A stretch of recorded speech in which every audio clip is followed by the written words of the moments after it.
Hi students, welcome back to our channel. അപ്പോൾ ഇന്ന് നമ്മൾ ചെയ്യുന്നത് +2 എക്കണോമിക്സ് ആണ്. ഓക്കെ, അപ്പോൾ എല്ലാവരും പഠിച്ചു തുടങ്ങിയിട്ടുണ്ടാവുമെന്ന് മിസ് പ്രതീക്ഷിക്കുന്നു. അപ്പോൾ എക്കണോമിക്സിന് നമുക്ക് നല്ല ഡിമാൻഡ് ഉണ്ടായിരുന്നു. അതായത് ഹ്യൂമാനിറ്റീസുകാർ മാത്രമല്ല, കൊമേഴ്സുകാരും എഴുതുന്ന ഒരു സബ്ജക്റ്റാണ് അല്ലേ. അതുപോലെ തന്നെ ഏറ്റവും ടഫായിട്ടുള്ള ഒരു സബ്ജക്റ്റ് എന്നാണ് എക്കണോമിക്സിന് എനിക്ക് മനസ്സിലായത്. അതായത് കുറേ പേര് +1 ഫെയിൽ ആയിട്ടുള്ളത് എക്കണോമിക്സിലാണ് എന്നാണ് പറഞ്ഞത്. ഓക്കെ, അപ്പോൾ ആരും ഈ ഒരു സബ്ജക്റ്റിനെ പേടിയോടെ കാണേണ്ട. പ്രത്യേകിച്ച് ഹ്യൂമാനിറ്റീസുകാർക്ക് മാത്സ് വരുന്നു എന്നുള്ളൊരു ഇഷ്യൂ ഇവിടെ പറയുന്നുണ്ട്. പക്ഷെ അങ്ങനെ നിങ്ങൾ പേടിക്കേണ്ട, വളരെ ഈസി ആയിട്ടുള്ള കോൺസെപ്റ്റ്സ് ആണ്. അപ്പോൾ മിസ് ഈ ഒരു വീഡിയോയിലൂടെ ഉദ്ദേശിക്കുന്നത് ഏതൊക്കെ ചാപ്റ്റേഴ്സാണ് കൂടുതൽ ഇമ്പോർട്ടൻ്റ് ആയിട്ട് പഠിക്കേണ്ടത്, അതുപോലെ തന്നെ എല്ലാ കോൺസെപ്റ്റ്സും നിങ്ങൾക്ക് മനസ്സിലാക്കി തരിക. അതാണ് ഈ ഒരു വീഡിയോയിലൂടെ മിസ് ഉദ്ദേശിക്കുന്നത്. ഓക്കെ, എക്കണോമിക്സിലെ ഫസ്റ്റ് ഭാഗമാണ് ഇത് മൈക്രോ എക്കണോമിക്സ് എന്നുള്ളത് അല്ലേ. ഈ ഒരു മൈക്രോ എക്കണോമിക്സിൽ 5 ചാപ്റ്റേഴ്സാണ് നമുക്ക് പഠിക്കാനുള്ളത്. അതിൽ first chapter introduction to microeconomics, സൂക്ഷ്മ സാമ്പത്തിക ശാസ്ത്രത്തിനൊരു ആമുഖം എന്നുള്ള പാഠഭാഗമാണ്. ഓക്കെ, അപ്പോൾ ഈ ഒരു പാഠഭാഗത്തിൻ്റെ വെയിറ്റേജ് എന്ന് പറയുന്നത് 4 മാർക്കാണ്. ഓക്കെ, 4 മാർക്കാണ് ഈ ഒരു പാഠഭാഗത്തിൻ്റെ വെയിറ്റേജ്. ഇൻട്രൊഡക്ഷൻ ടു മാക്രോ എക്കണോമിക്സിന് എത്രയാണ്? 3 മാർക്കാണ് വെയിറ്റേജ്. മിസ് ഒപ്പം പറയാം, എന്നാലും പറയാണ്, മാക്രോൻ്റെ ഇൻട്രൊഡക്ഷനേക്കാൾ ഇമ്പോർട്ടൻറ്റ് മൈക്രോയുടെ ഇൻട്രൊഡക്ഷനാണ് കേട്ടോ. ഓക്കെ, അപ്പോൾ എന്തായാലും ഇതിൽ ഫസ്റ്റ് ഒരു ഭാഗമാണ് comparison between micro and macro economics. അതായത് സൂക്ഷ്മ സാമ്പത്തിക ശാസ്ത്രവും സ്ഥൂല സാമ്പത്തിക ശാസ്ത്രവും എന്താണ് എന്നുള്ളത്. എന്താണ് വ്യത്യാസം നമുക്ക് കുറച്ച് ഇവിടെ പറഞ്ഞു പോകാം. ഓക്കെ, ഒന്നാമതായിട്ട് സൂക്ഷ്മ സാമ്പത്തിക ശാസ്ത്രം വില സിദ്ധാന്തം എന്നാണ് അറിയപ്പെടുന്നത്. അതായത് പ്രൈസ് തിയറി എന്ന പേരിലും അറിയപ്പെടുന്നുണ്ട്. മാക്രോ എക്കണോമിക്സ് ആണെങ്കിൽ എങ്ങനെയാ? അതായത് സ്ഥൂല സാമ്പത്തിക ശാസ്ത്രമാണെങ്കിൽ ഇൻകം ആൻഡ് എംപ്ലോയ്മെൻറ്റ് തിയറി, വരുമാന സിദ്ധാന്തം എന്ന പേരിലാണ് അറിയപ്പെടുന്നത്. അതുപോലെ സൂക്ഷ്മ സാമ്പത്തിക ശാസ്ത്രം അതായത് മൈക്രോ എക്കണോമിക്സിൽ എന്തിനെക്കുറിച്ചാണ് പഠിക്കുന്നത്? ഇൻഡിവിജ്വൽ യൂണിറ്റ്സിനെ കുറിച്ചാണ്, അതായത് ചെറു ഘടകങ്ങളെ കുറിച്ചാണ് പഠിക്കുന്നത്. മറ്റേതിലാണെങ്കിൽ സമഗ്രമായതാണ്, വോൾ സ്റ്റഡിയാണ് കേട്ടോ. അപ്പോൾ ഇത്രയും കാര്യങ്ങളാണ്. അത് പോയിന്റ് ആയിട്ട് നിങ്ങൾ ബോക്സ് വരച്ച് തന്നെ പഠിക്കുക കേട്ടോ. കമ്പാരിസണൊക്കെ ചോദിക്കുമ്പോൾ ബോക്സ് വരച്ച് എഴുതുന്നതാണ് നല്ലത്. ഓക്കെ, അടുത്തൊരു ഭാഗമാണ് എക്കണോമിക് സിസ്റ്റം, അതായത് സാമ്പത്തിക പ്രവർത്തനങ്ങളുടെ സംഘാടനം എന്നുള്ള ഭാഗം. അവിടെ നിങ്ങൾ എഴുതേണ്ടത് എന്തൊക്കെയാണ്? അപ്പോൾ ഇക്കണോമിക് സിസ്റ്റം 3 തരത്തിലാണ്. ഒന്നാമതായിട്ട് സോഷ്യലിസ്റ്റ് സമ്പദ് വ്യവസ്ഥ, സോഷ്യലിസ്റ്റ് ഇക്കണോമിയാണ്. രണ്ടാമതായിട്ട് ഇതാണ് ക്യാപിറ്റലിസ്റ്റ് ഇക്കണോമിയാണ്, അതായത് മുതലാളിത്ത സമ്പദ് വ്യവസ്ഥ. മൂന്നാമതായിട്ട് മിക്സ്ഡ് എക്കണോമി, മിശ്ര സമ്പദ് വ്യവസ്ഥ. ഇതിൻ്റെയൊക്കെ ഫീച്ചേഴ്സും കൂടെ നിങ്ങൾ പഠിക്കണം. Okay, next positive and normative economics ആണ്. അപ്പോൾ പോസിറ്റീവിൽ പറയുന്നത് എന്താണ്, അതായത് വാട്ട് ഈസ് എന്നുള്ളതിനെ കുറിച്ച് ഡീൽ ചെയ്യുന്നതാണ്. അതായത് ഇതൊരു വിവരണാത്മകമായിട്ടുള്ള പ്രസ്താവനകളാണ്. ഓക്കെ, അടുത്തത് എന്താണ്?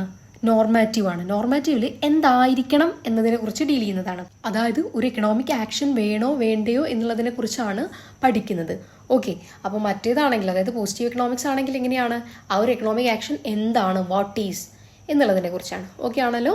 നെക്സ്റ്റ് PPC ആണ്, അതായത് പ്രൊഡക്ഷൻ പോസിബിലിറ്റി കർവ്, ഉൽപാദന സാധ്യത വക്രം എന്താണ് എന്നുള്ളതാണ്. അതിന് ആ ഒരു ഡെഫിനിഷൻ നിങ്ങൾ പഠിച്ചു വെക്കുക. അതുപോലെ ഗ്രാഫും പഠിച്ചു വെക്കുക. അതായത് ലഭ്യമായ വിഭവങ്ങളും സാങ്കേതിക വിദ്യയും ഉപയോഗിച്ച് ഒരു സമ്പദ് വ്യവസ്ഥയ്ക്ക് ഉൽപ്പാദിപ്പിക്കാൻ കഴിയുന്ന 2 വസ്തുക്കളുടെയും സംയോഗത്തിൻ്റെ വക്രമാണ് ഏത്? ആ ഒരു നമ്മൾ പറയുന്ന PPC അല്ലെങ്കിൽ PPF എന്നുള്ള വക്രം. ഓക്കെ, ആ ഒരു ഗ്രാഫ് നിങ്ങൾ പഠിച്ചു വെക്കുക കേട്ടോ. കർവ്, ആ ഒരു വക്രത്തിൻ്റെ ഇംഗ്ലീഷാണ് കർവ് എന്നുള്ളത്. അതായത് it is a curve connecting various combinations of 2 goods which an economy can produce by using the best technology and available resources in the economy fully. Okay, ആ ഒരു കർവും പഠിച്ചു വെക്കാം. ഓക്കെ ആണല്ലോ. അടുത്തത് central problems of an economy, ഒരു സമ്പദ് വ്യവസ്ഥയുടെ അടിസ്ഥാന പ്രശ്നങ്ങൾ എന്തൊക്കെയാണ്? ഓക്കെ, ഏതൊക്കെയാണ്? What to produce and in what quantities, അതായത് ഏതളവിൽ ഉൽപ്പാദിപ്പിക്കണം. അടുത്തത് എന്താണ്? എങ്ങനെ ഉൽപ്പാദിപ്പിക്കണം? How to produce. അടുത്തത് ആർക്കു വേണ്ടി ഉൽപ്പാദിപ്പിക്കണം? For whom to produce. Okay, ഇതാണ് പ്രശ്നങ്ങൾ. ഇതിൻ്റെ പരിഹാരം എന്ന് പറയുന്നത് എന്താണ്? വില സംവിധാനം, ആസൂത്രണം, ഇങ്ങനെയുള്ള കാര്യങ്ങളാണ്. അപ്പോൾ പരിഹാരം പഠിക്കേണ്ടതില്ല, നിങ്ങളെ പ്രോബ്ലംസ് പഠിച്ചു വെക്കുക കേട്ടോ. ഓക്കെ ആണല്ലോ. അപ്പോൾ നമുക്ക് നെക്സ്റ്റ് ചാപ്റ്റർ നോക്കാം. ചാപ്റ്റർ 2 ആണ് തിയറി ഓഫ് കൺസ്യൂമർ ബിഹേവിയർ, ഉപഭോക്തൃ പെരുമാറ്റ സിദ്ധാന്തം. ഈ ഒരു ചാപ്റ്റർ 12 മാർക്ക് വെയിറ്റേജ് ഉള്ള ചാപ്റ്ററാണ്. അത്രയും ഇമ്പോർട്ടൻ്റ് ആണ്. മൈക്രോ എക്കണോമിക്സിൽ ഏറ്റവും ഇമ്പോർട്ടൻ്റ് ആയിട്ടുള്ള ചാപ്റ്ററാണ് ഈ ഒരു ചാപ്റ്റർ കേട്ടോ. ആദ്യത്തെ ഭാഗം പറയുന്നത് cardinal and ordinal utility approach ആണ്. ഫസ്റ്റ് വൺ കാർഡിനൽ യൂട്ടിലിറ്റി ആണ്. അത് ആൽഫ്രഡ് മാർഷലാണ് കൊണ്ടുവന്നത്. ഇവിടെ പറയുന്നത് ഈ ഒരു utility can be measured, measure ചെയ്യാൻ പറ്റുന്ന യൂട്ടിലിറ്റിയാണ് നമ്മൾ കാർഡിനൽ യൂട്ടിലിറ്റി എന്ന് പറയാം. അപ്പോൾ എന്താണ് യൂട്ടിലിറ്റി? യൂട്ടിലിറ്റി എന്ന് പറഞ്ഞു കഴിഞ്ഞാൽ മനുഷ്യൻ്റെ ആവശ്യങ്ങളെ തൃപ്തിപ്പെടുത്താനുള്ള ഒരു വസ്തുവിൻ്റെ കഴിവിനെയാണ് നമ്മൾ എന്തെന്ന് പറയുക, യൂട്ടിലിറ്റി എന്ന് പറയാം. ഓക്കെ, അത് മെഷർ ചെയ്യാൻ പറ്റുമെങ്കിൽ അത് കാർഡിനൽ യൂട്ടിലിറ്റി ആണ്.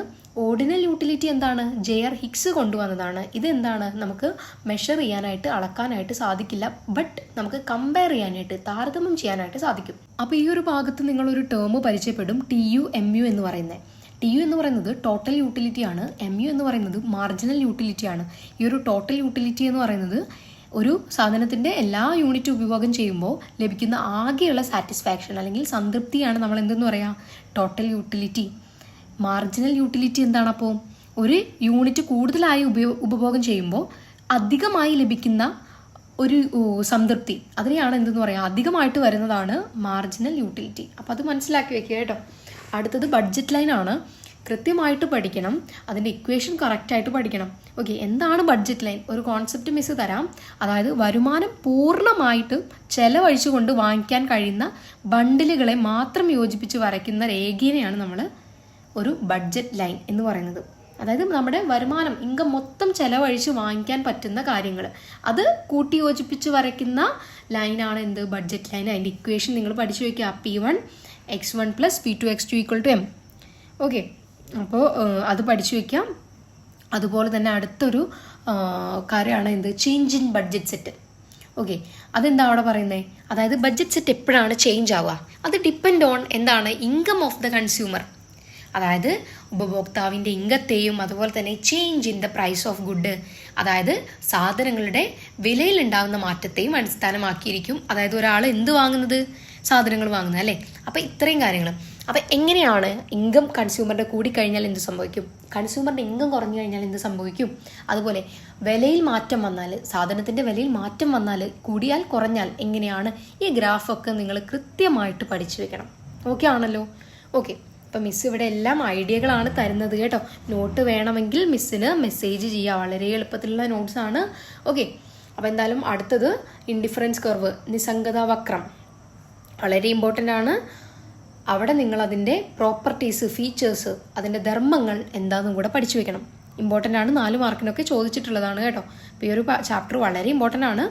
അടുത്തത് എന്താണ്, ഡിമാൻഡ്, ചോദനം എന്താണ് എന്നുള്ളത്. ഓക്കെ, അപ്പോൾ ഡിമാൻഡ് മിസ് സിമ്പിളായിട്ടൊന്ന് പറഞ്ഞു തരാം. ഡിമാൻഡ് എന്ന് പറയുന്നത് അതായത് ഒരു നിശ്ചിത സമയത്ത് വിവിധ വിലയ്ക്ക് സാധനമോ സേവനമോ വാങ്ങാനുള്ള ഒരു ഉപഭോക്താവിൻ്റെ സന്നദ്ധതയാണ് എന്തെന്ന് പറയുക, ഡിമാൻഡ്. അതായത് വില്ലിങ്നെസ് ഓഫ് എ കൺസ്യൂമർ, അതാണ് എന്ത്, ഡിമാൻഡ്. ഇതിനെ കുറേ ഫാക്ടേഴ്സ് ഇൻഫ്ലുവൻസ് ചെയ്യാം. അതായത് price of the commodity, price കൂടിക്കഴിഞ്ഞാൽ എന്താണ്, ഡിമാൻഡ് കുറയും അല്ലേ. അതുപോലെ തന്നെ പ്രൈസ് കൂടിക്കഴിഞ്ഞാൽ ആളുകൾ എന്താണ്, സബ്സ്റ്റിറ്റ്യൂട്ട് ഗുഡ് തേടിപ്പോകും. ഇപ്പോൾ ഫോർ എക്സാമ്പിൾ, വളരെ ഒരു എക്സാമ്പിൾ മിസ് പറഞ്ഞുതരാം. അതായത് കോട്ടില്ലേ, കോട്ട്, അതായത് മഴക്കാലത്ത് നമ്മൾ കാണുന്ന റെയിൻ കോട്ട്. ഓക്കെ, അപ്പോൾ ഈ ഒരു റെയിൻ കോട്ട് ഇപ്പോൾ നമ്മളെ മാർക്കറ്റിൽ സുലഭമായിട്ട് 100 റുപ്പീസിൻ്റെ ആ ഒരു കോട്ട് വന്നിട്ടുണ്ട്. നിങ്ങൾക്കൊക്കെ അറിയുമെന്ന് പ്രതീക്ഷിക്കുന്നു മിസ്. അപ്പോൾ അതിന് ഡിമാൻഡ് കൂടാനുള്ള കാരണം എന്താ, അതൊരു നമുക്ക് എന്ത് പറയാം, ഒരു സബ്സ്റ്റിറ്റ്യൂട്ട് ഗുഡായിട്ട് പറയാം അല്ലേ. അപ്പോൾ നമ്മൾ വലിയ വിലയ്ക്ക് വാങ്ങാതെ ഇതുകൊണ്ട് എന്താണ്, നമുക്ക് ഉപയോഗം നടക്കുന്നുണ്ട്, പ്രൈസും കുറവാണ്, അതുകൊണ്ട് ഡിമാൻഡ് കൂടുതലായിരിക്കും. അപ്പോൾ ഇത്രയും കാര്യങ്ങളൊക്കെ ഡിമാൻഡിൻ്റെ കാര്യത്തിൽ നിങ്ങൾ ശ്രദ്ധിക്കുക കേട്ടോ. ഇനിയുണ്ട്, അത് പഠിക്കാം. ഓക്കെ, അടുത്തത് ഷിഫ്റ്റ് ഓഫ് ഡിമാൻഡ്, ചോദന വക്രത്തിൻ്റെ മാറ്റം. ആ ഒരു ഏരിയ നിങ്ങൾ കറക്റ്റായിട്ട് പഠിക്കുക.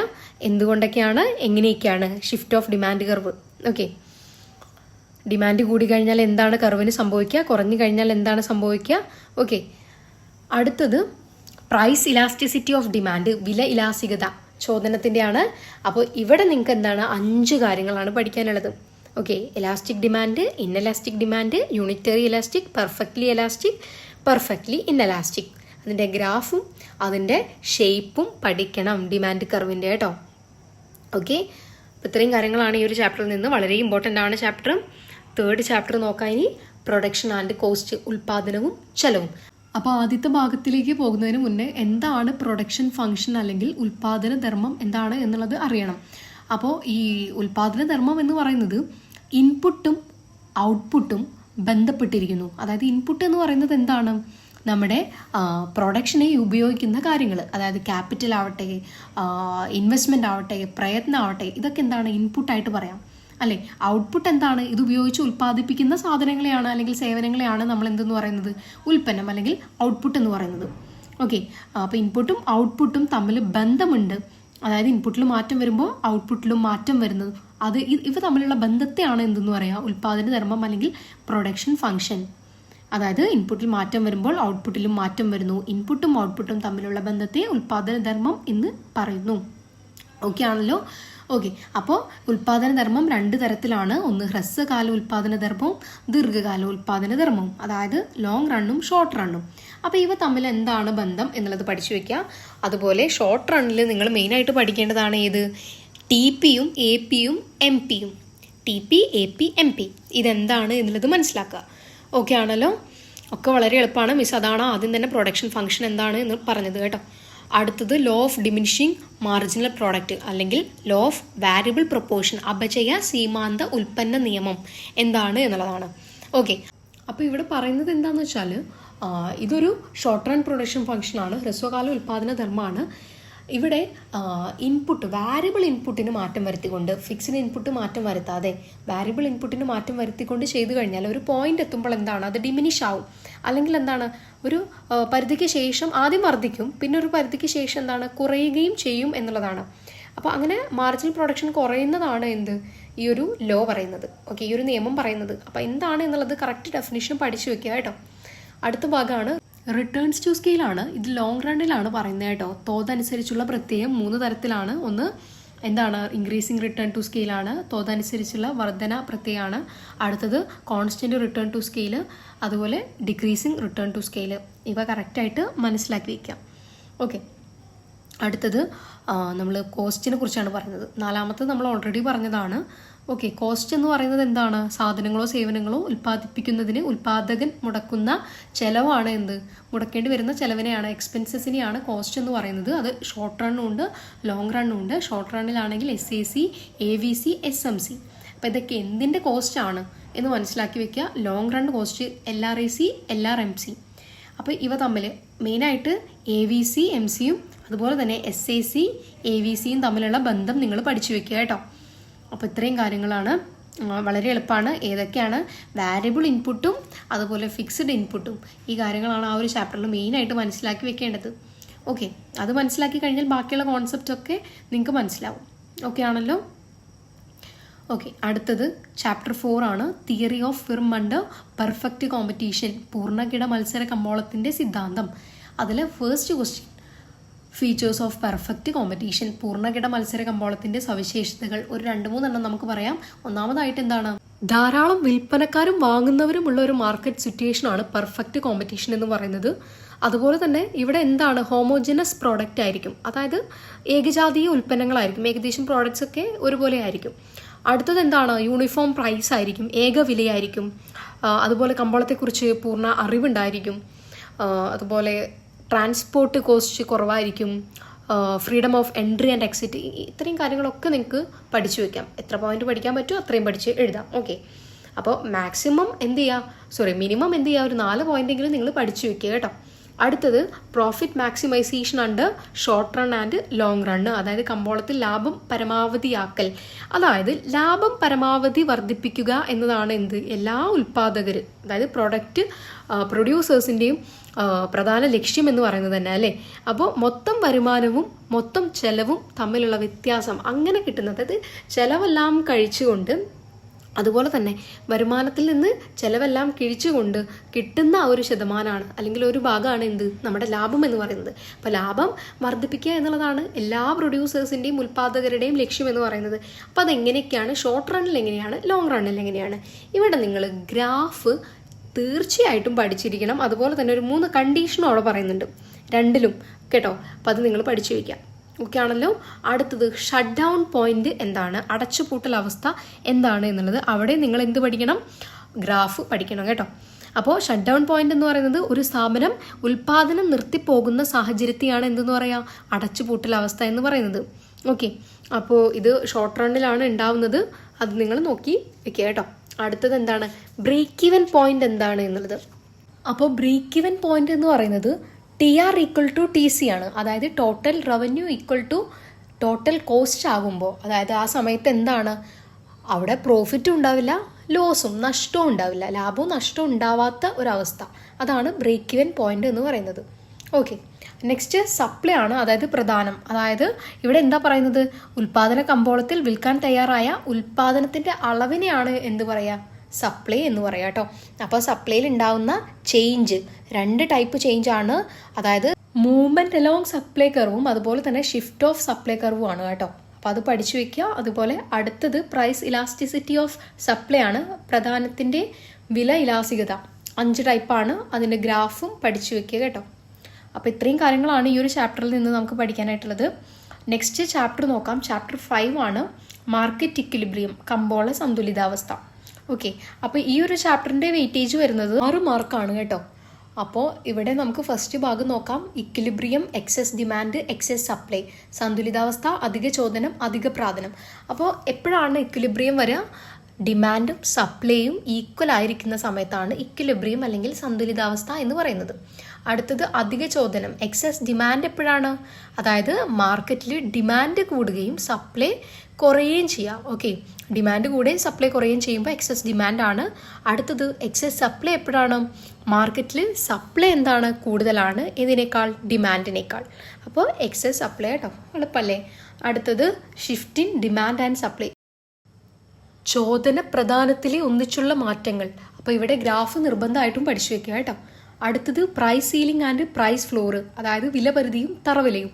അപ്പോൾ വിലപരിധി എന്ന് പറയുന്നത് എന്താണ്, എന്ത് സാധനങ്ങളിലാണ് ഇമ്പോസ് ചെയ്യുക, ഗവൺമെൻറ് ഇമ്പോസ് ചെയ്യുന്ന അപ്പർ ലിമിറ്റാണ് വീറ്റ്, റൈസ്, കെറോസിൻ, അതായത് നമ്മളെ നെസസറി ഐറ്റങ്ങൾക്ക് ഇമ്പോസ് ചെയ്യുന്ന വിലയാണ് എന്ത്, പ്രൈസ് സീലിംഗ് എന്ന് പറയുന്നത്. ഓക്കെ, അടുത്തത് പ്രൈസ് ഫ്ലോർ എന്ന് പറയുന്നത് എന്തിലാണ് ഇമ്പോസ് ചെയ്യുക, അഗ്രികൾച്ചറൽ പ്രോഡക്ട്സിലാണ് കേട്ടോ. കോക്കനട്ട്, അതുപോലെ പാഡി, ഇതെന്താണ്, മിനിമം ആണ്, മിനിമം പ്രൈസ് ലിമിറ്റ് ആണ്, ലോവർ പ്രൈസ് ലിമിറ്റ് ആണ് പ്രൈസ് ഫ്ലോർ, തറവില എന്ന് പറയുന്നത്. മിനിമം കിട്ടേണ്ട വില ഗവൺമെൻറ് നിശ്ചയിക്കുന്നത് തന്നെയാണ് കേട്ടോ. ഓക്കെ, അപ്പോൾ അത് നിങ്ങൾ ബോക്സ് പോലെ പഠിക്കുക. പിന്നെ മിസ് ഒരു കാര്യം കൂടെ ഓർമ്മിപ്പിക്കുകയാണ്, ഇടയിൽ നമ്മളെ കയ്യിൽ നോട്ട് അവൈലബിൾ ആണ്. അതായത് വളരെ എളുപ്പത്തിൽ പെട്ടെന്ന് കോൺസെപ്റ്റ്സ് മനസ്സിലാക്കാൻ പറ്റുന്ന കാര്യങ്ങളാണ്. ആ തരത്തിലുള്ള നോട്ട്സ് മൈക്രോ മാക്രോ അവൈലബിൾ ആണ് കേട്ടോ. അപ്പോൾ വേണ്ടവർ മിസ്സിൻ്റെ ആ ഒരു ഡിസ്ക്രിപ്ഷനിൽ കാണുന്ന നമ്പറിലോട്ട് വാട്സപ്പ് മെസ്സേജ് ചെയ്യുക. ഓക്കെ, അപ്പോൾ ഇത്രയും കാര്യങ്ങളാണ് നമുക്ക് മൈക്രോയിൽ നോക്കാനുള്ളത്.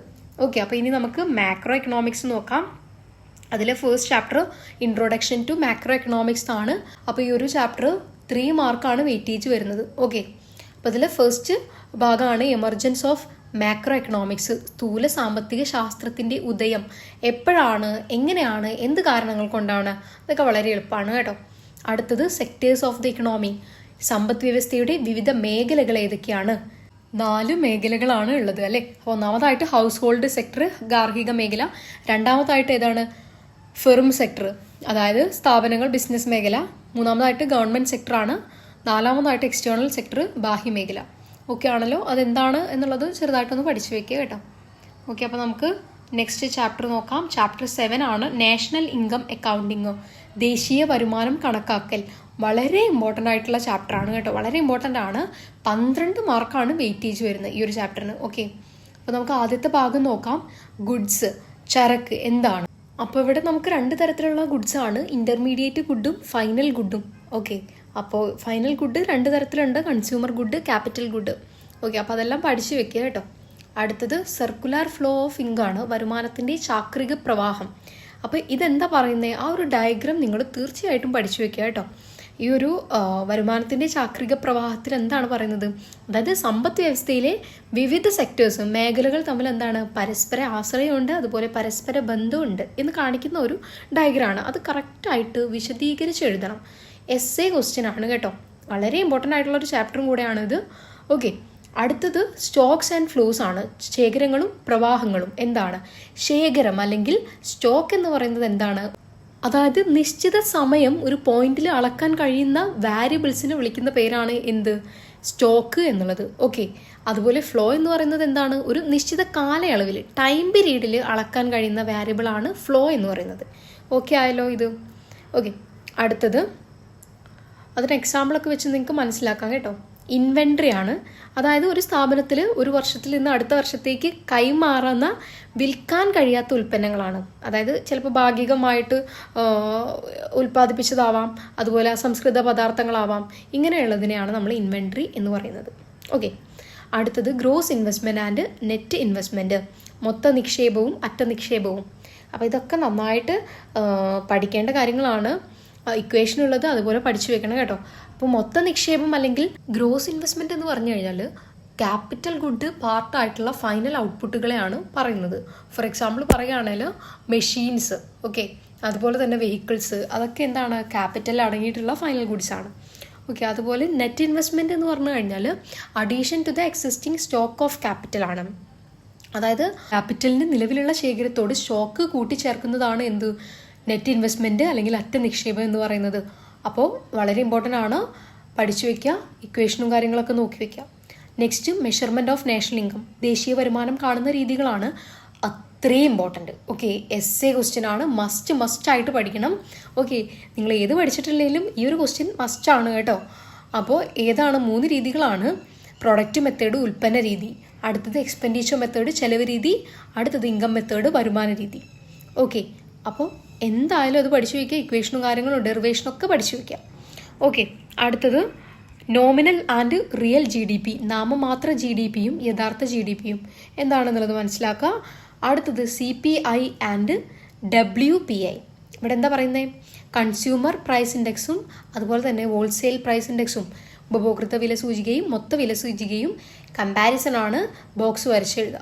ഓക്കെ, അപ്പോൾ കൺസ്യൂമർ പ്രൈസ് ഇൻഡെക്സ്, ഉപഭോക്തൃ വില സൂചിക എന്ന് പറയുന്നത് ഉപഭോക്താക്കൾ വാങ്ങിയ ഗുഡ്സ് മാത്രമാണ്, കൺസ്യൂമേഴ്സ് ഗുഡ് മാത്രം ഇൻക്ലൂഡഡ് ആയതാണ്.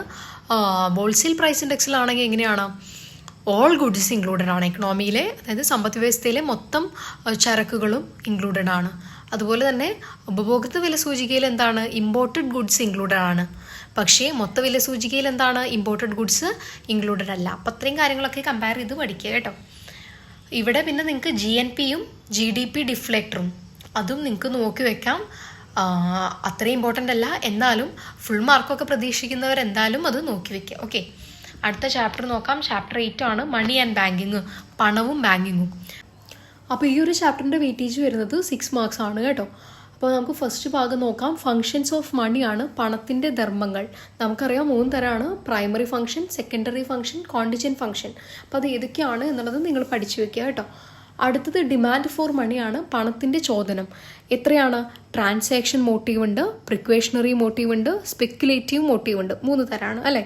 അതായത് കൈമാറ്റ പ്രേരകം, മുൻകരുതൽ പ്രേരകം, ഊഹക്കച്ചവട പ്രേരകം. ഓക്കെ, അപ്പോൾ ഇതെന്താണ് എന്നുള്ളതും കൂടെ പഠിക്കുക കേട്ടോ. അടുത്തത് സപ്ലൈ ഓഫ് മണിയാണ്, പണത്തിൻ്റെ പ്രധാനം. M1, M2, M3, M4 അതെന്താണ് സംഭവം എന്നുള്ളതൊന്നും കൂടെ നിങ്ങൾ പഠിച്ചു വയ്ക്കാം. ഓക്കെ, മണി സപ്ലൈ കേട്ടോ. അടുത്തത് ഫങ്ഷൻസ് ഓഫ് മണിയാണ്, RBIയുടെ ധർമ്മങ്ങൾ. അറിയാലോ, അത് സെൻട്രൽ ബാങ്കിൻ്റെ ധർമ്മങ്ങൾ എന്നും ചോദിക്കാറുണ്ട്. അപ്പോൾ നമുക്കറിയാം രണ്ടും സെയിം ആണ് അല്ലേ? നമ്മുടെ സെൻട്രൽ ബാങ്ക് ആണ് ഏത്? RBI എന്ന് പറയുന്നത് അല്ലേ? ഓക്കെ, അപ്പോൾ അതിൻ്റെ ഫങ്ഷൻ പഠിച്ചു വയ്ക്കുക. ഒരു 6 എണ്ണെങ്കിലും മിനിമം പഠിച്ചു വയ്ക്കുക കേട്ടോ. അടുത്തത് ഫങ്ഷൻസ് ഓഫ് കൊമേഴ്ഷ്യൽ ബാങ്കാണ്, വാണിജ്യ ബാങ്കുകളുടെ ധർമ്മങ്ങൾ. പ്രൈമറി ഫങ്ഷൻസും ഉണ്ട്, സെക്കൻഡറി ഫങ്ഷൻസും ഉണ്ട് അല്ലേ? അപ്പോൾ അടുത്തത് നോക്കാം. ഇൻസ്ട്രുമെൻറ്റ്സ് ഓഫ് മോണിറ്ററി പോളിസിയാണ്, പണത്തിൻ്റെ പ്രധാനം നിയന്ത്രിക്കുന്ന നയ ഉപാധികളാണ്. അപ്പോൾ ഒന്നാമതായിട്ട് കരുതൽ ധനാനുപാതം, അതായത് ക്യാഷ് റിവേഴ്സ് റേഷ്യോ ആണ്. പിന്നെ ബാങ്ക് റേറ്റ്. അടുത്തത് പരസ്യ വിപണി പ്രവർത്തനങ്ങൾ. അടുത്തത് അതായത് ഓപ്പൺ മാർക്കറ്റ് ഓപ്പറേഷൻ കേട്ടോ. അടുത്തത് ഏതാണ്? നിയമാനുസൃത ദ്രവ്യത്വ അനുപാതം, അതായത് സ്റ്റാറ്റുറ്ററി ലിക്വിഡിറ്റി റേഷ്യോ ആണ് കേട്ടോ. അപ്പോൾ ഇത്രയും കാര്യങ്ങൾ പഠിച്ചു വെക്കുക. ഓക്കെ, അപ്പോൾ ഇത്രയേ ഉള്ളൂ ഈ ഒരു ചാപ്റ്റർ. നമുക്ക് അടുത്ത ചാപ്റ്ററിലോട്ട് പോകാം. ചാപ്റ്റർ 9 ആണ് ഇൻകം ഡിറ്റർമിനേഷൻ, വരുമാന നിർണ്ണയം. അപ്പോൾ ഈ ഒരു ചാപ്റ്റർ 7 മാർക്കാണ് കേട്ടോ വെയിറ്റേജ് വരുന്നത്. ഓക്കെ, അപ്പോൾ നമുക്ക് എന്തായാലും ആദ്യത്തെ ഭാഗം നോക്കാം. എക്സാൻഡെ ആൻഡ് എക്സ്പോസ്റ്റ്. എക്സാൻഡെ എന്ന് പറയുന്നത് പ്ലാൻഡ് ആയിട്ടുള്ള വാല്യൂ ഓഫ് വാരിയബിൾ ആണ്. ഓക്കെ, എക്സ്പോസ്റ്റ് എന്ന് പറയുന്നത് ആക്ച്വൽ അല്ലെങ്കിൽ റിയലൈസ്ഡ് ആയിട്ടുള്ള വാല്യൂ ഓഫ് വാരിയബിൾ ആണ് എക്സ്പോസ്റ്റ്. ഓക്കെ ആണല്ലോ. അപ്പോൾ നമുക്ക് രണ്ടാമത്തെ ഭാഗം നോക്കാം. കൺസപ്ഷൻ ഡിമാൻഡ് ആണ്, അതായത് ഉപഭോഗ ചോദനം. അതിൽ പറയുന്നതാണ് ഓട്ടോണോമസ് കൺസപ്ഷനും ഇൻഡ്യൂസ്ഡ് കൺസപ്ഷൻസും. ഓക്കെ, അതായത് സ്വതന്ത്ര ഉപഭോഗം അതുപോലെ പ്രേരിത ഉപഭോഗം കേട്ടോ. അതുപോലെ ലോ ഓഫ് കൺസപ്ഷൻ, ഉപഭോഗ നിയമം നിങ്ങളൊന്ന് ജസ്റ്റ് നോക്കി വെക്കുക. അടുത്തത് ഇൻവെസ്റ്റ്മെൻറ്റ് ഡിമാൻഡാണ്, നിക്ഷേപ ചോദനാണ്. അതെന്താണ് എന്നുള്ളത് നോക്കി വെക്കുക കേട്ടോ. അടുത്തത് ഏറ്റവും ഇമ്പോർട്ടൻ്റ് ആയിട്ടുള്ള ഒരു ഭാഗമാണ് ഈ ഒരു ചാപ്റ്ററിലെ income determination in 2 sector economy, അതായത് ദ്വിമേഖല മാതൃകയിലെ വരുമാന നിർണ്ണയം. കറക്റ്റ് ആ ഒരു ഇക്വേഷൻ ഫോളോ ചെയ്തിട്ട് തന്നെ എഴുതുക, അതിൽ തെറ്റിക്കരുത് കേട്ടോ, വളരെ ഇമ്പോർട്ടൻ്റ് ആണ്. ഓക്കെ, അടുത്തത് മൾട്ടിപ്ലയർ എന്താണ് എന്നുള്ളത്. വളരെ ഇമ്പോർട്ടൻ്റ് ആണ് മൾട്ടിപ്ലയറിൻ്റെ ക്വസ്റ്റ്യൻ കേട്ടോ. അടുത്തത് പാരഡോക്സ് ഓഫ് ത്രിഫ്റ്റ്, മിതവ്യയ വിരോധാഭാസം എന്താണ് എന്നുള്ളത് ഒരു 3 മാർക്കിന് അല്ലെങ്കിൽ 2 മാർക്കിനൊക്കെ ചോദിക്കാൻ സാധ്യതയുള്ളതാണ്. അതായത് സമ്പദ് വ്യവസ്ഥയിലെ എല്ലാ ജനങ്ങളും അവരുടെ വരുമാനത്തിൻ്റെ സമ്പാദ്യ അനുപാതം വർദ്ധിപ്പിച്ചാൽ, അതായത് മൊത്തം സമ്പാദ്യം മാറ്റമില്ലാതെ വരിക, അതായത് എല്ലാവരും സമ്പാദ്യം വർദ്ധിപ്പിക്കുകയാണ്, പക്ഷേ നമ്മുടെ മൊത്തത്തിൽ എന്താണ് സമ്പദ് വ്യവസ്ഥയ്ക്ക് മാറ്റമില്ലാതെ തുടരുന്നതാണ് എന്ത്, അല്ലെങ്കിൽ കുറയുകയോ ചെയ്യുന്നതാണ് എന്ത്, പാരഡോക്സ് ഓഫ് ത്രിഫ്റ്റ് അഥവാ മിതവ്യയ വിരോധാഭാസം. ഓക്കെ ആണല്ലോ. അപ്പോൾ നമുക്ക് അടുത്ത ചാപ്റ്റർ നോക്കാം. ചാപ്റ്റർ 10 ആണ് government budget and economy, government ബഡ്ജറ്റും സമ്പദ് വ്യവസ്ഥയും. അപ്പോൾ ഈ ഒരു ചാപ്റ്ററിൻ്റെ വെയിറ്റേജ് വരുന്നത് 6 മാർക്കാണ് കേട്ടോ. ഓക്കെ, അപ്പോൾ ആദ്യത്തെ ഭാഗം എക്കണോമിക് ഫംഗ്ഷൻ ഓഫ് ഗവൺമെൻറ് ആണ്. ഗവൺമെൻറ്റിൻ്റെ സാമ്പത്തിക ധർമ്മങ്ങൾ എന്തൊക്കെയാണ് എന്നുള്ളതാണ്. ഓക്കെ, അപ്പോൾ എന്തൊക്കെയാണ് എക്കണോമിക് ഫംഗ്ഷൻ? ഒന്നാമത്തതായിട്ട് allocation function, distribution function, stabilisation function. Okay, 3 ഫംഗ്ഷനാണ്. Okay, next components of government budget ആണ്. ബഡ്ജറ്റിൻ്റെ ഘടകങ്ങൾ വളരെ ഇമ്പോർട്ടൻ്റ് ആയിട്ടുള്ള ഒരു പാഠഭാഗമല്ല, ഒരു ഭാഗമാണ് ഈ ഒരു പാഠത്തിൽ കേട്ടോ. റവന്യൂ ബഡ്ജറ്റ്, ക്യാപിറ്റൽ ബഡ്ജറ്റ്, അതായത് റവന്യൂ ബഡ്ജറ്റും മൂലധന ബഡ്ജറ്റും അത് രണ്ടാക്കിയാണ് തിരിച്ചിട്ടുള്ളത്. ഏതൊക്കെയാണെന്ന് നോക്കുക. Revenue receipt, revenue expenditure. അതുപോലെ ക്യാപിറ്റൽ ബഡ്ജറ്റ് രണ്ടായിട്ട് തിരിച്ചിട്ടുണ്ട്. Capital receipt, capital expenditure. അപ്പോൾ അതിൽ വരുന്ന കാര്യങ്ങളൊക്കെ പഠിക്കാം. ഓക്കെ, ആ ഫ്ലോ ചാർട്ട് മസ്റ്റായിട്ടൊന്ന് പഠിച്ചു വെച്ചാൽ നിങ്ങൾക്ക് നന്നായിട്ട് ഓർമ്മ കിട്ടും കേട്ടോ. അടുത്തത് 3ാമത്തെ ഭാഗമാണ് ഫിസിക്കൽ പോളിസി, ധനനയം എന്താണ് എന്നുള്ളത്. അതായത് പണപ്പെരുപ്പവും പണച്ചുരുക്കവും പരിഹരിക്കുന്നതിന് ബഡ്ജറ്റിലൂടെ ഗവൺമെൻറ് നടപ്പിലാക്കുന്ന നയങ്ങൾ.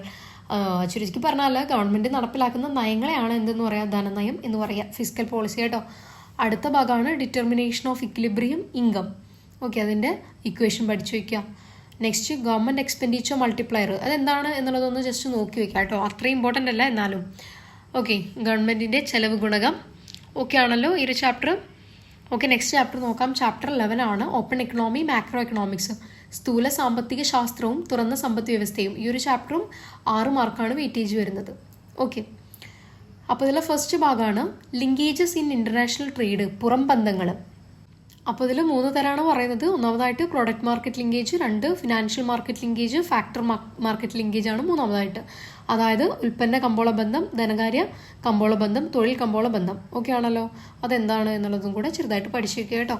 അടുത്തത് balance of trade and balance of payment, വളരെ ഇമ്പോർട്ടൻ്റ് ആണ്. BOT, BOP, വ്യാപാര ശിഷ്ടവും അടവ് ശിഷ്ടവും കേട്ടോ. അതിൽ വ്യാപാര ശിഷ്ടം പറയുന്നത്, BOT പറയുന്നത് എന്താണ്, വിസിബിൾ ഐറ്റംസ് മാത്രമേ ഇൻക്ലൂഡഡ് ആയിട്ടുള്ളൂ, അതായത് ദൃശ്യ ഇനങ്ങളുടെ കയറ്റുമതി ഇറക്കുമതി രേഖകളാണ്. അടുത്തത് എന്താണ്, BOP അല്ലെങ്കിൽ എന്താണ് അടവ് ശിഷ്ടം പറയുന്നത്, includes both visible and invisible item, അതായത് ദൃശ്യമായിട്ടുള്ളതും അദൃശ്യമായിട്ടുള്ളതും ഇൻക്ലൂഡഡ് ആണ്. ഓക്കെ, കയറ്റുമതി ഇറക്കുമതി വ്യാപാരത്തിൻ്റെ കേട്ടോ. BOT എന്ന് പറയുന്നത്, അതായത് വ്യാപാര ശിഷ്ടം എന്ന് പറയുന്നത് ഒരു നേരോ കൺസെപ്റ്റാണ്. അതുപോലെ അടവ് ശിഷ്ടം എന്താണ്, ഒരു ബ്രോഡർ കോൺസെപ്റ്റാണ് കേട്ടോ. ഇത്രയും കാര്യങ്ങൾ അത് ബോക്സ് വരച്ച് തന്നെ നിങ്ങൾ പഠിച്ചു വയ്ക്കുക. അടുത്തത് ഡിറ്റർമിനേഷൻ ഓഫ് എക്സ്ചേഞ്ച് റേറ്റ്, വിനിമയ നിരക്ക് നിർണ്ണയമാണ്. അപ്പോൾ നമുക്ക് എത്ര തരത്തിലാണ്, 3 തരത്തിലാണ്. Flexible exchange rate, fixed exchange rate, manager floating exchange rate. അതിൻ്റെ മലയാളം സ്ഥിര വിനിമയ നിരക്ക്, അസ്ഥിര വിനിമയ നിരക്ക്, അതുപോലെ തന്നെ മാനേജർ ഫ്ലോട്ടിംഗ് വിനിമയ നിരക്ക് എന്ന് തന്നെയാണ് കേട്ടോ. അപ്പോൾ ഇത്രയും കാര്യങ്ങൾ അതെന്താണ് എന്നുള്ളത് നിങ്ങൾ പഠിക്കണേ. ഓക്കെ, അപ്പോൾ ഇത്രയും കാര്യങ്ങളാണ് നമുക്ക് ഇക്കണോമിക്സിൽ നിന്ന് മസ്റ്റായിട്ട് പഠിക്കേണ്ട കാര്യങ്ങൾ. ഓക്കെ, ഇത്രയും ഭാഗങ്ങൾ പഠിച്ചെന്ന് നിങ്ങൾ ഉറപ്പുവരുത്തുക. ഇത്രയും ഭാഗങ്ങൾ പഠിച്ചു കഴിഞ്ഞാൽ നിങ്ങൾക്ക് എന്തായാലും വളരെ നല്ല രീതിയിലുള്ള മാർക്ക് തന്നെ സ്കോർ ചെയ്യാനായിട്ട് സാധിക്കും. അപ്പോൾ ഈ മോഡൽ എക്സാമിന് ഇത്രയും കാര്യങ്ങൾ നിങ്ങൾ വ്യക്തമായിട്ട് പഠിച്ചിട്ടുണ്ടെങ്കിൽ പബ്ലിക് എക്സാം അത്രയും എളുപ്പമായിരിക്കും. ഓക്കെ, സ്ട്രെസ് ഒന്നും എടുക്കണ്ട, നിങ്ങൾ ഒരു ടെൻഷനും വേണ്ട, നിങ്ങൾക്ക് നന്നായിട്ട് പ്രിപ്പയർ ചെയ്ത് എക്സാം എഴുതാനായിട്ട് സാധിക്കും കേട്ടോ. അപ്പോൾ ആരും ടെൻഷൻ അടിച്ച് നിങ്ങൾ എന്താണ് ഉള്ള മാർക്ക് കൂടെ കളയരുത്. ഓക്കെ, അപ്പോൾ മിസ്സിന് അതാണ് പറയാനുള്ളത്. സമാധാനമായിട്ട് എക്സാം എഴുതുക, സമാധാനമായിട്ട് പഠിക്കുക. ഓക്കെ, അപ്പോൾ എന്തെങ്കിലും സംശയം വരികയാണെങ്കിൽ കമൻറ്റ് ബോക്സിലൂടെ ചോദിക്കാം കേട്ടോ. അപ്പോൾ വീണ്ടും പറയുകയാണ്, നോട്ട്സ് വേണ്ടവർ, അതായത് സിമ്പിളായിട്ടുള്ള നോട്ട്സാണ് നമ്മളെ കയ്യിൽ അവൈലബിൾ ആയിട്ടുള്ളത്. നോട്ട്സ് വേണ്ടവർ മിസ്സിന് വാട്സപ്പിൽ മെസ്സേജ് ചെയ്യുക, ഡിസ്ക്രിപ്ഷനിൽ നമ്പർ കൊടുത്തിട്ടുണ്ട് കേട്ടോ. അപ്പോൾ എന്തായാലും ഓൾ ദി ബെസ്റ്റ്. എല്ലാവരും നന്നായിട്ടിരുന്ന് പഠിക്കുക. എക്സാം കഴിഞ്ഞ് വന്നാൽ എങ്ങനെ ഉണ്ടായിരുന്നു എന്നുള്ളത് മിസ്സിനെ അറിയിക്കുക കേട്ടോ. അപ്പോൾ thank you, all the best.